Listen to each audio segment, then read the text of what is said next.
Improve your child's anxiety? I'm Dr. Trish Leigh. I'm going to answer that question for you. Now, parents, you may not like my advice.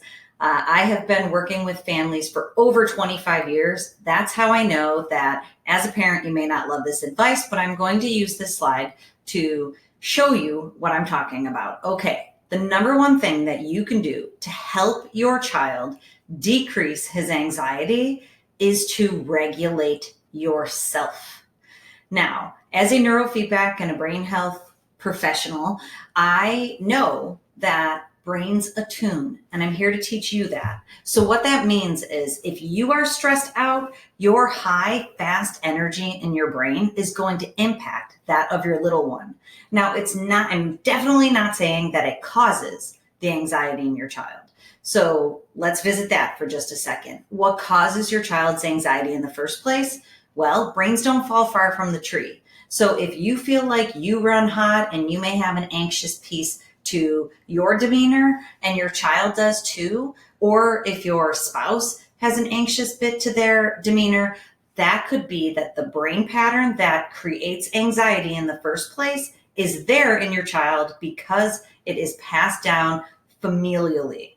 And we can explore that in a different video. But brains run in families, long story short.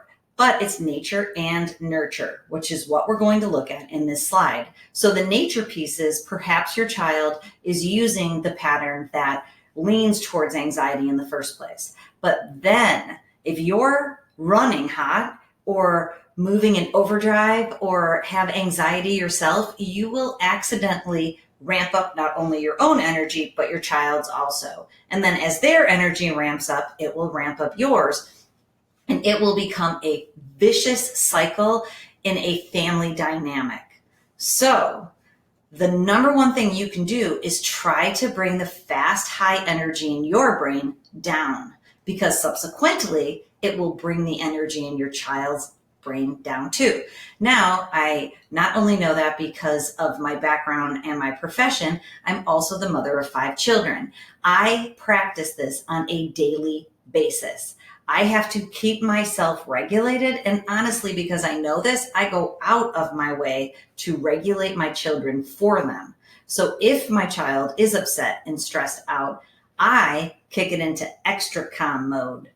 I kick it into responsive parenting. So I am actively trying to bring that energy down in their brain. And I'm definitely not going to ramp the energy up in their brain, because that will make it worse for them, which will make it worse for me, which will make it worse for them again.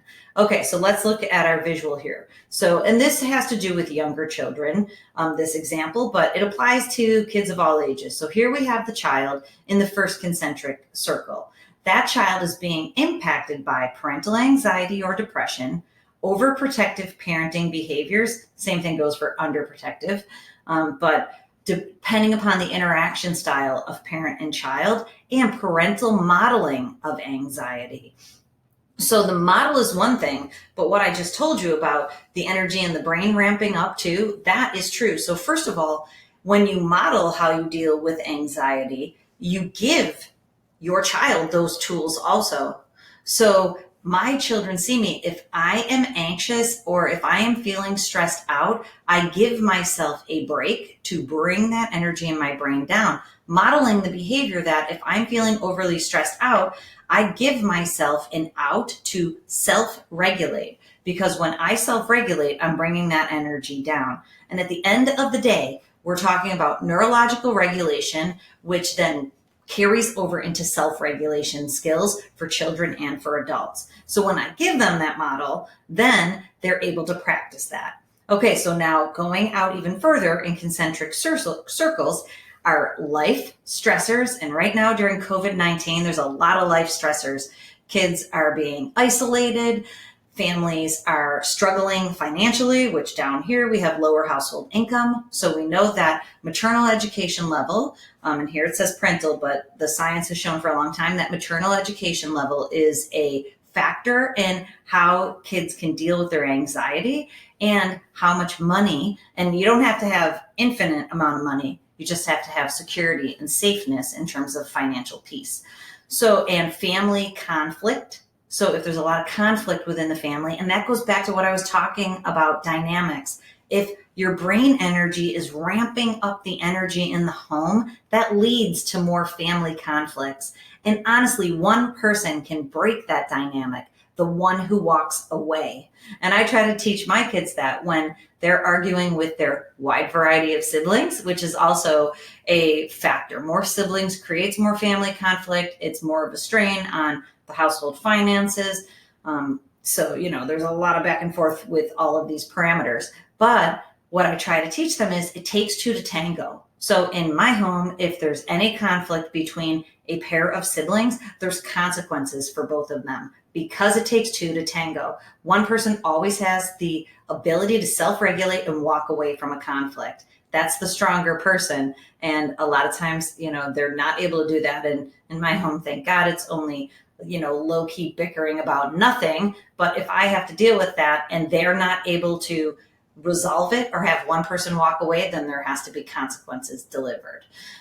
Okay, so I hope this helps you think about how you can regulate the energy. It's literally electrical energy that is coming off of your brain and then off of your body and off of your child's. And one more thing before we go, I want you to realize, people ask me this all the time, so this is born out of a lot of questions that people ask me, is that children's brains are not fully developed until 25 in young women and 28 in young men. So people ask me all the time, like, is this okay if I'm doing this with my 13-year-old? Yes.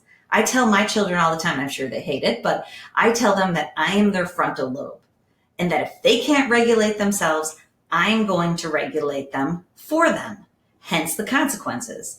And there's only consequences if they're not able to regulate their behavior. There's always positive reinforcement through privileges. So they mostly earn privileges, which is positive reinforcement. If they can't do that, then there's consequences, which is taking away the privilege. So that is a way that we regulate that in our home. But you have the ability to do that for your children all the way until they're grown adults, around 25 years old. So you are their frontal lobe. You can help regulate their anxiety and keep them in a calm place. Okay, remember, control your brain or it'll control you.